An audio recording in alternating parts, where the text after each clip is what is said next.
bienvenue dans le point lecture de décembre. Oui, j'ai toujours la même tronche, oui, j'ai toujours la même écharpe. Oui, je suis allée prendre du thé avec du miel, mais la voix déconne à fond à tube et je me suis pris une canne de touche, j'ai failli, je pense, décoller toutes mes branches. Super. Au mois de décembre, ça a été très compliqué, hein, on va le dire tout de suite, because grosse grippasse, slash bronchite, slash tout ce que vous voulez, qui m'est tombé dessus à partir du 20 novembre et que donc au jour où je tourne, le 26 décembre, je ne suis toujours pas sortie. Voilà, donc je vous le dis tout de suite, c'est gentil pour les personnes qui m'ont dit prendre du miel avec du thym, du machin. À mon niveau, c'était plus possible. Antibio, cortisone, ventoline, inhalateur. Là, on en est là, voilà. Et on en est là jusqu'à les premiers jours de janvier, hein.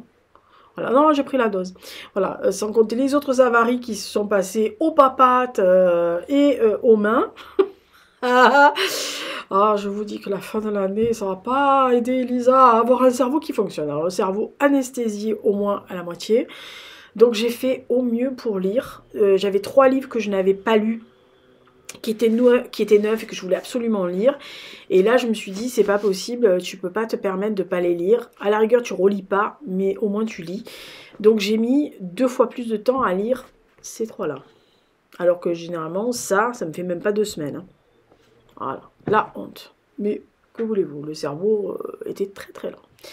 Alors, on va faire par livre lu. Oui, on va faire par livre lu. Alors, le premier que j'ai lu, c'est dans le moment où le cerveau était le plus compliqué. Ça l'a pas aidé. Zephyr Alabama, donc de Robert McCammon, c'est aussi le mystère du lac. Il est sorti à l'époque sous ce mystère du lac ou le mystère du lac. Alors, c'est un livre qui a été où il y a eu des retours dithyrambiques, vraiment, où il y avait des trucs qui étaient incroyables et que j'avais vraiment. On me l'a offert cet été, donc on m'a dit tu vas adorer tout. Enfin, pas tout le monde adore, mais la personne qui me l'a offert avait beaucoup aimé. Elle m'a dit je pense que ça va te plaire, etc. J'ai bien aimé l'histoire de Cory, j'ai bien aimé ce petit garçon en Alabama dans les années 60 avec ses relations avec ses parents, ses amis, l'accident qui se passe et qui impacte toute sa vie et la vie de sa famille, etc. Les thématiques comme la ségrégation, le racisme, l'Alabama des années 60, l'héritage culturel, l'héritage historique et l'héritage aussi des esclaves, c'est-à-dire la magie, le vaudou, tout ce genre de choses. Vraiment, l'écriture était très agréable, l'histoire est vraiment prenante. J'avais l'impression que ça oscillait entre une espèce de petit policier et un fantastique. Et à un moment donné, alors au début, il dit que c'est sa vie qui raconte ce qui lui est arrivé. Et moi, à un moment donné, le fantastique a pris beaucoup trop le pas sur l'histoire. J'ai trouvé à ce moment-là des longueurs et quelques moments où franchement, je voyais vraiment pas où ça allait. Et quand ça y allait, je me disais ouais, bon, et ah oui, et donc alors, c'est quoi? Alors, c'est un avis mitigé parce que à la fois j'ai beaucoup aimé les personnages, le développement, le monde tel qu'il est décrit, cet état de l'Alabama que je connais quand même un peu bien, et que tout ça, ça oscille entre le fictif et le réel. Ben moi, ça m'a capté d'entrée de jeu et après, ça m'a attiré un peu moins. Voilà. Donc j'ai vraiment bien aimé ce livre-là. Il est très agréable. Je vous dis, c'est très agréable. C'est pas compliqué. L'histoire est belle. Enfin, elle est pas mal. L'écriture est vraiment très accessible. Simplement, je dois avouer que je ne... Alors, le côté souvenir aussi, voilà. Le côté souvenir, le côté retour en arrière, voilà, de ce truc d'enfance et tout, c'est ça qui m'a vraiment plu. Mais tout le reste, j'ai eu du mal avec certaines longueurs, avec ce côté un peu trop fantastique quelquefois, même si la magie, le voodoo, les machins, c'est des trucs qui peuvent m'attirer. Enfin, qui me plaisent. Les légendes, ce genre de trucs. Ah oui. Bon, bref. Mais Voilà, il y avait quelque chose qui me laissait à chaque fois un tout petit peu sur le côté. Mais je vous dis, si vous aimez ce genre de choses, c'est un bouquin que vous pouvez lire. Après, je comprends pas l'espèce de hype qu'il y a eu. Mais bon, écoutez, moi, vous savez, très souvent, je me suis aperçue que quand il y avait une grosse hype et que je le lisais 6 à 8 mois après tout le monde, je ne comprenais pas vraiment l'engouement. Voilà, après, chacun ses goûts. Je sais qu'il y a plein de gens autour de moi qui l'ont adoré. Je suppose que vous, certains qui l'ont lu vont me dire mais c'est génial, j'ai adoré, c'est un coup de cœur. J'ai vu plein de gens qui m'ont dit quand j'ai montré sur Insta, tout le monde dit oh, ça a été un coup de cœur, ça a été un coup de cœur. Oui, ben moi je m'affole, hein, généralement quand on me dit ça. Mais ça arrive hein, que j'ai les mêmes coups de cœur que les autres personnes, mais là, voilà. Mais c'est pas la faute du cerveau, le cerveau. Enfin bon, bref, des fois il est un peu con, mais... Autre livre que je n'avais pas fini, j'ai gardé une carte dedans parce que en fait c'est une carte que j'aime bien qui me sert de panse, surtout parce que la personne me l'a offert. La personne se reconnaîtra, c'était pour mon anniversaire cet été, on me l'a offert aussi. Et donc j'ai gardé la carte dedans. Voilà. Alan Parks, Les Morts d'Avril. Suite de la saga de Harry McCoy, notre ami des années 70 à Glasgow. Donc là, nous sommes en avril 74. Harry est dans une situation, on va dire, compliquée. Ah bah oui, à la fin du dernier opus, il était dans un état... assez lamentable. On va dire qu'on l'a quitté dans une position assez complexe, pour ne pas dire vraiment dans la merde. Et là, il arrive en avril 74. Son partenaire Watson est un jeune papa. Ils sont appelés dans un appartement où un mec s'est fait sauter avec sa propre bombe. Malin. Et donc, comme on est dans les années 70, au moment où l'IRA reprend du service véritablement en faisant sauter à peu près tout ce qui est britannique, il y a des petits indices. Bon. Et il se fait un jour, enfin, pendant qu'il revient de cet appartement, il y a un lieutenant de vaisseau américain à la retraite qui l'interpelle pour lui demander, voilà, son fils a disparu de la base américaine d'à côté, il lui demande s'il peut enquêter, il n'est pas chaud mais il va le faire, et évidemment pour couronner le tout, parce qu'Harry c'est jamais simple avec sa vie, son pote, Cooper, qui était en tôle, son ami, qui est quand même un peu le chef de la mafia locale, sort, donc il va le chercher avec le lieutenant de vaisseau, et histoire commence. Entre les pistes de ces bombes, parce qu'il y a d'autres bombes qui vont sauter, ils se rendent compte qu'il y a quand même des gens qui sont impliqués, mais qui ne sont pas forcément liés complètement à l'IRA. On oscille dans ces groupes paramilitaires privés, pas privés, etc., avec une histoire assez sordide à un moment donné, enfin même très sordide. Mais Harry est toujours, il a une hygiène de vie qui est pas facile. Voilà. Alors il a une hygiène de vie qui est pas facile, il a des problèmes personnels à pas savoir quoi en faire. Et à chaque fois il se met dans des situations, ce pauvre garçon, qui sont carrément invraisemblables. Donc là aussi pareil. Vous avez Glasgow, vous avez l'ambiance des années 70, là on est 74, mais vous avez l'ambiance des années 70, donc avec les méthodes de la police de l'époque, les relations entre les journalistes, les politiques, les flics, vous avez bien sûr les méthodes d'enquête, vous avez aussi les corruptions, vous avez les petits arrangements entre amis, ennemis, mafia, machin, etc. Puis vous avez aussi la situation de la Grande-Bretagne ou du Royaume-Uni qui ça commence à tirailler un peu de partout. Certains se disent moi aussi je vais être indépendant, toi, 2 claques et tu rentres à la base. Voilà, donc il y a plein de choses, en plus des soucis personnels de jeune papa de Watty, qui pauvre garçon, en plus qu'on lui file une enquête où il est sur surveillance et il dort pas les nuits. Super. Et Cooper qui en fait qu'à sa tête. Voilà, donc franchement c'est encore un opus, franchement j'adore quoi, c'est vraiment, c'est noir, parce que c'est vraiment noir à chaque fois, mais c'est tellement prenant et addictif que vous n'avez pas du tout envie de vous sortir du bouquin, et que vous avez juste envie, c'est de tourner les pages, et même si mon cerveau était complètement lent, j'avais juste envie de retrouver Harry McCoy tous les soirs, parce que je voulais savoir ce qui allait arriver, et puis j'avais juste envie de le secouer, des fois j'avais envie d'être dans le livre et de lui en coller une en lui disant « Putain, tu vas te bouger, oui ! Arrête de faire des conneries !»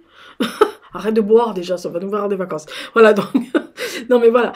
Donc franchement, si vous connaissez pas, alors en début de l'année, là, va sortir, pardon, est sorti les jolis mois de mai au mois de mars ou avril ou mai de cette année, donc de 2024, pardon, va sortir en février le poche. Moi j'ai décidé de les lire qu'en poche, parce que comme j'ai commencé la saga comme ça, je veux les avoir comme Harry Gilbert, toujours en poche. Voilà. Donc sûrement février, je m'achèterai les jolis mois de mai de Harry McCoy. Ensuite, et donc dernier livre, on va dire, dernier roman neuf, tout neuf, c'est sur la recommandation, et je vais essayer de me rappeler de mettre sa chaîne en bas pour que vous y allez la voir. C'est sur la recommandation de Mademoiselle Rosie, donc de la bibliothèque de Rose, puisque Mrs. Rosie est une grande fan de cet auteur et qu'elle l'a chroniqué plusieurs fois avec des propos dithyrambiques et que ça me donnait envie. La dernière fois, je vais à la librairie, enfin la dernière fois au mois de novembre, quand j'étais vivante encore, je vais à la librairie, machin, et je suis allée chercher quelque chose. Mais vraiment pas du tout un roman, j'étais allée chercher parce qu'ils vendent des super feutres, avec des pointes très très fines ou des pointes un peu effilées, pour faire mon bugeot, enfin pour mon bullet journal de l'année prochaine. Donc il me manquait 2-3, et je me suis dit je vais y aller, machin. Et sur une table, le hasard fait bien les choses, il y avait cet auteur. Donc je demande en vérité les deux titres que Rosie avait adorés. Et on m'a dit non, il n'y a que celui-là. Donc j'ai pris celui-là. Ah bah écoutez, je fais ce que je peux. Hein. C'est compliqué la vie. Hein. Donc, Entre ciel et terre de John Kalman Stephenson. Alors, inutile de vous dire qu'Entre ciel et terre, ça m'a rappelé un film d'Oliver Stone. Ah oui, non, mais moi je fais des relations. Il n'y a aucun rapport, hein, mais voilà. Alors. C'est pas un coup de cœur dans le sens où c'est un roman, véritablement, c'est une écriture magnifique, d'une poésie et d'une contemplation assez impressionnante. Alors et en plus moi ce qui m'a gagné c'est quand j'ai vu Le Paradis perdu. Alors inutile de vous dire que alors là, Le Paradis perdu de Milton, c'est quand même un peu ma came. Avec l'enfer de Dante et la clique là. Oh non mais vous savez moi bon bref Milton. Et on est avec des pêcheurs en fait en Islande. C'est vraiment au siècle dernier. Enfin au siècle plus que dernier, c'est le précédent du précédent, enfin pas celui 20, enfin 19.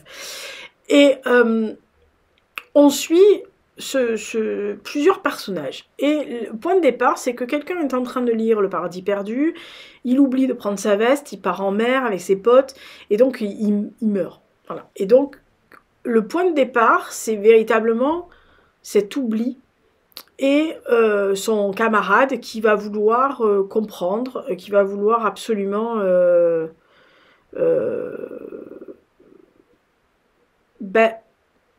rendre certaines choses à d'autres personnes, etc. Et à partir de ce moment-là, on a une espèce de fresque des conditions de vie, des conditions géographiques de l'Islande, de cette partie-là, de ces pêcheurs, de cette mer, de cette rudesse. Mais c'est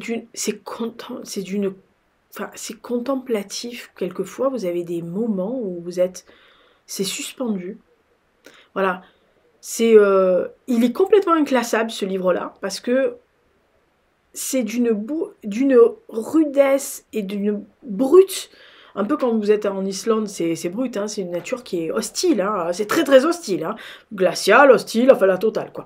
Mais c'est d'une beauté absolument renversante. Voilà, vous êtes à la fois absolument captivé, et le roman est exactement pareil, vous êtes à la fois captivé par la beauté des paysages, à couper le souffle, à vous demander si vous êtes sur Terre et à ne pas savoir combien de temps vous avez mis pour arrêter de contempler le truc tellement c'est beau. Et à la fois, vous sentez l'hostilité. Vous sentez le fait que vous êtes en danger, littéralement. Et moi, j'ai trouvé ce livre. Vous savez, j'aime beaucoup la mode et je dirais, il y a des livres où vous avez des livres, c'est de la fast fashion. Vous avez des livres où c'est des bonnes marques basiques mais qui tiennent. Vous avez après les séries, vous avez du prêt-à-porter. Ça, c'est de la haute couture. Mais la haute couture sur mesure et que très peu de gens peuvent se payer. Ce type a une... je sais pas, c'est... contemplation hypnotique. Moi, à un moment donné, je lisais et je reprenais le livre. Alors, ce qui m'arrive très rarement, alors c'est pas le cerveau, hein, là c'était vraiment parce que c'est beau, c'est que je peux m'arrêter, je suis le genre de lectrice, je peux m'arrêter à un point d'une phrase au milieu d'un paragraphe et le reprendre le soir, le lendemain, 2 jours après, au même endroit, sachant que j'ai pas besoin de relire avant. Là, je continue à lire, et puis je m'arrêtais à un paragraphe ou à la fin d'un chapitre, et avant d'entamer le deuxième, je faisais « Ah ouais, non mais là c'est beau ». Et je revenais en arrière pour relire. Ça m'arrive très rarement. On est bien d'accord sur la question. Donc, à ce niveau-là de beauté, c'est incroyable. Simplement, c'est pas un coup de cœur, parce que justement, il est tellement inclassable dans son écriture, dans sa façon de développer, dans son histoire. Alors peut-être que c'est que celui-là, hein, les autres je les ai pas lus. Mais c'est tellement inclassable et à part que je peux pas le rentrer dans un... Il est même pas hors compétition, il est à part. Voilà. Donc vraiment c'est un très beau roman, c'est un auteur que je relirai, ça c'est sûr et certain. Donc Entre ciel et terre de John Calman Stephenson. Et merci donc à Miss Rosie de la Bibliothèque Rose de m'avoir dit plusieurs fois ouais non mais vas-y tu peux y aller, c'est vraiment voilà, c'est beau, c'est très beau, c'est très beau. Avant que je vous dise les 2 relectures que j'ai faites partiellement, vous savez le cerveau lent, j'ai oublié au mois de novembre de préciser, de montrer le recueil de poèmes que j'avais lu, donc de Mademoiselle Perceline Pierrot, Perriot, pardon, putain, le cerveau, ça va plus, hein. Perriot, que vous connaissez tous sous le nom de Perceline, ou Barocco Podcast, etc., puisqu'elle a des chaînes sur YouTube, elle a une chaîne sur Twitch, etc., et elle a un podcast. C'est un recueil de poèmes, voilà, vous voyez, Pensée d'octobre. Qu'est-ce que vous voulez que je vous dise? C'est très personnel.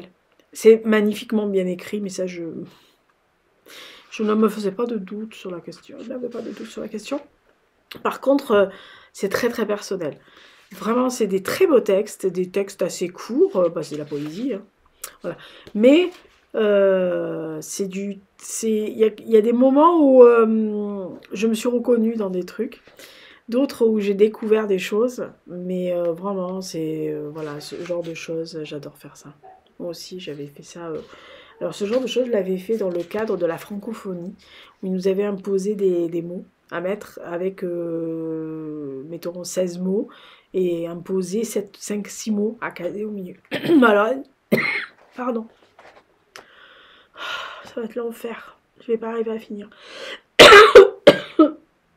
Pardon. Ah, je vous dis, hein, c'est l'enfer. Je pense que c'est pas le cas, parce que quand j'ai lu, c'était pas le cas, mais c'est voilà. Alors après, il y a des très jolies illustrations qui s'appellent Dame Ange. Voilà, donc il y a des très très jolies illustrations. Vous pouvez aller le trouver sur Book à la demande, c'est ça? BOD, Book on Demand. Ou directement peut-être sur un autre biais, je pense que peut-être qu'Amazon le fait, etc.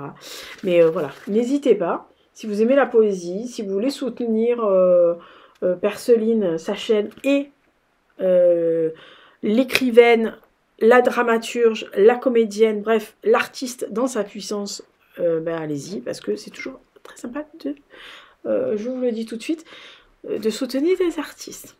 Voilà, elle a même un Patreon. Voilà. Et donc les deux que j'ai relus très partiellement, je vous les montre comme ça, parce que, voilà.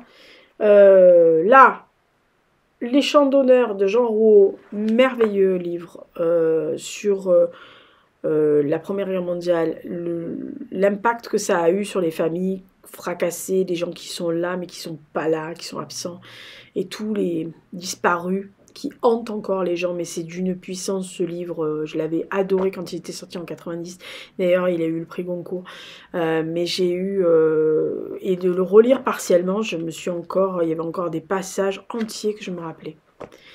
90 quand même. Hein. Ah non, mais je vous le dis. Et bien sûr, notre ami, le très génial, magnifique et un peu torturé garçon, ouais, aussi. Mais, Monsieur Alfred de Musset, donc Lorenzaccio. Ah ben là, à ce niveau-là de beauté de texte, je l'ai relu partiellement parce qu'il y avait des scènes que je voulais absolument relire et donc je me suis imposée de lire ces scènes-là. Vraiment, c'est rare que je m'impose, mais je voulais absolument m'imposer ces scènes-là. Et je vous montre, par exemple, là, il y a Claude Rich, etc. Ouah, j'ai claqué le truc, mais c'est pas grave. Il est tellement vieux, ce machin. Il doit dater de je ne sais pas quand, de Mathusalem, ce machin, hein, parce que je l'ai découvert à l'école, hein, donc il date du moment où j'étais à l'école, mais j'ai pas le... D'habitude, à l'intérieur, je mettais toujours les dates à laquelle je les lisais. Mais il doit dater de 89, ce truc, parce qu'on l'a fait assez tard, Lorenzaccio. Et en plus, même pas en littérature, je crois qu'on l'a fait en histoire. Donc, pour vous dire. Voilà. Donc, toujours un bonheur de texte de Musset. J'étais trop contente de finir avec ce texte, cette pièce-là que j'aimais. Donc, merci encore à celles qui ont fait toute l'année des pièces de théâtre avec moi, une par mois. Il fallait le faire, mesdames. Hein. Merci beaucoup. Et puis j'ai lu Andersen, machin. Et puis, j'ai relu quelques pages du Grand Monde. Ah bah oui, le jour de Noël. L'amour de ma vie, que voulez-vous à me fournir hein. Voilà, donc littéraire. On se calme. Non, puis en plus, il y en a qui vont venir gueuler. Donc... Voilà, donc ça, je sais que c'est un petit bilan. Hein, on va dire que c'est vraiment maigrichon. Ah ben c'est maigrichon. Mais vous savez qu'en décembre, je ne lis pas beaucoup pour la bonne et simple raison que généralement, sauf quand je suis malade comme ça et que je pense que je vais lâcher hein, à un moment donné, à partir du généralement 15-16 décembre, j'arrête de lire, sauf des contes, sauf de relire. Alors d'habitude, je relis complètement un bouquin, donc d'habitude c'est Laurent Moll, là encore, ou un autre, hein, mais généralement, voilà, il y a toujours des marottes chez moi. Généralement, je regarde les films préférés. Je ne regarde pas les films de Noël, je regarde mes DVD. Voilà, donc je peux me refaire... bon, j'adore Seven, donc on est bien d'accord. Voilà, mais je me refais mes livres. Alors, si vous avez un jour où vous êtes sur Patreon, ou vous avez un jour... on en a discuté un jour... Je pense que j'ai fait une vidéo. Oh là là, la tête fonctionne plus. Je crois que j'ai mis une vidéo un jour sur mes films préférés sur YouTube, donc si vous cherchez, elle doit exister. Bah, vous savez les films que je peux regarder. Généralement je regarde Le vent se lève de Ken Loach, je regarde bien sûr Seven, je regarde Babel, je regarde Moulin Rouge, j'adore. Je me suis refait la série Generation War, donc sur la Seconde Guerre mondiale côté allemand, qui est une série, si vous ne connaissez pas, allez-y parce que c'est une merveille. Généralement, je me refais 1917 de Sam Mendes ou Alexandre Leverstone ou JFK d'Oliver Stone. Je sais que Alexandre se fait descendre, mais moi, voilà. Et puis, je regarde Star Wars. Alors, les 6 premiers, hein, on est bien d'accord. Et Rogue One. Ah, me lancez pas là-dessus. Voilà, et après, je peux regarder des bleuettes, les rares bleuettes que je peux avoir. Mais je regarde pas les films de Noël, ou très rarement, et je vais vous faire rire, j'ai une anecdote. Il y a une journée où j'étais vraiment tellement malade, mais vraiment, je toussais, je m'arrachais les bronches, les poumons, les branchies, les branches, tout, j'avais mal jusqu'en bas des fesses, j'avais mal de là, dans le dos, en bas des fesses, et j'avais mal tout là. J'avais l'impression qu'on me comprimait la cage thoracique, c'était assez affolant. Et quand je vous dis tousser, mes collègues étaient hallucinés. Je toussais. Il y en a une qui m'a dit, tu es sûre, tu veux pas aller aux urgences? C'est pas possible de tousser comme ça. J'avais une truc caverneuse, mais j'ai l'impression qu'il y avait des creux à l'intérieur de moi-même. Voilà, la respiration, c'est pas top encore. J'étais tellement vraiment fatiguée que je me suis affalée comme une merde sur le canapé. J'ai allumé la télévision en me disant, il faut pas que tu t'endormes, il est 2h l'après-midi, il faut pas que tu t'endormes, il faut pas que tu t'endormes.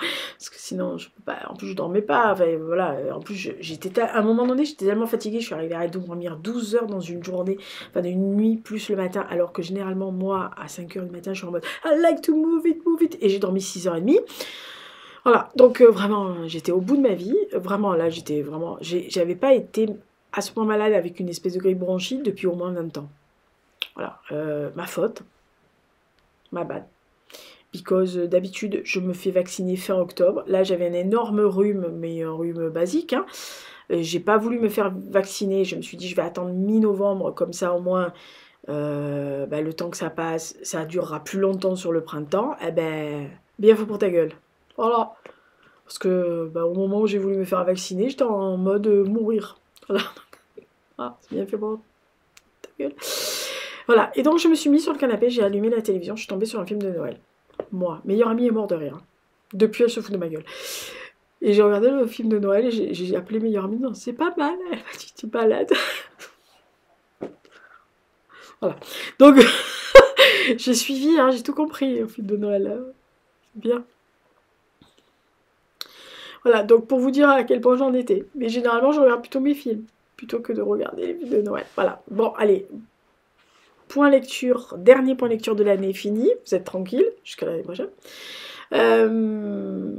Écoutez, je vous incite à aller voir la pile à lire de janvier quand elle sortira, because elle est très orientée. Alors vous allez voir, il y a une grosse thématique au mois de janvier. Je suis pas sûre que ça augure du bien. Vous voyez ce que je veux dire? J'espère que c'est pas prémonitoire, sinon on est dans la merde. Hein. Voilà, mais d'ici là, portez-vous bien, faites attention à vous. Pouce pouce, comme. pouce pouce, comme. On voit que c'est difficile. Si vous le voyez après le 1er janvier, bonne année, bonne santé, paix de l'esprit, tranquillité. Faites grotte cette année, parce que je pense qu'on va être obligé de faire une grotte. Hein. Ça va être compliqué.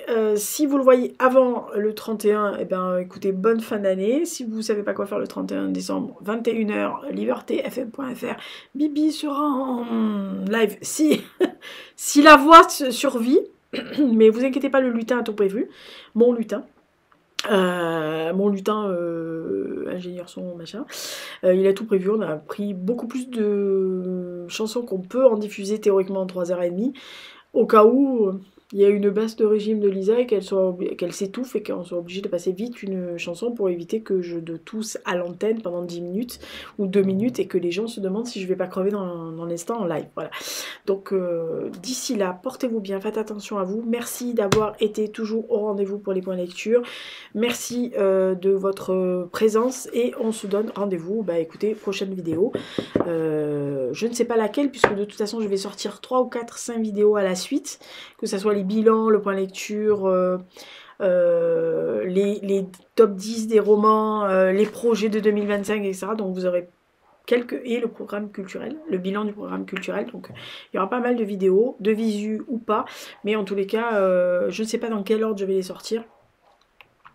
Donc je vais peut-être en mettre une tous les jours ou une tous les 2 jours, mais comme beaucoup sont en vacances, écoutez, ça vous donnera l'occasion devant le thé ou le café ou le chocolat le matin ou après votre cuite d'hier, de vous remettre les idées en place avec le clown. Voilà, alors que ça soit audio ou visu, mais c'est toujours sympa de voir Lisa qui dit des conneries en audio, qui fait le clown devant le truc, surtout que là, elle fait bien le clown. À l'intérieur, elle a l'écharpe, moi je mets le bonnet aussi. Écoutez, je pense que je vais aller dormir. Reprendre ma douchette, je vais manger ma soupette et je vais aller faire un nono. Parce que je pense que c'est ce qui... je pense que c'est la seule chose qui peut me tenir, c'est aller faire un nono. Douchette, soupette, nonoette. Je pense que c'est ce que je vais faire. Couette. Voilà, j'ai trouvé. Douchette, soupette, couette. En ce moment, c'est tout ce que je sais faire. Terrible. Écoutez, s'il y a un fiancé potentiel qui l'attend le printemps, je suis en forme. Ciao. Non, vous voyez, je vais m'étouffer à force de rire, je suis con aussi. Ciao.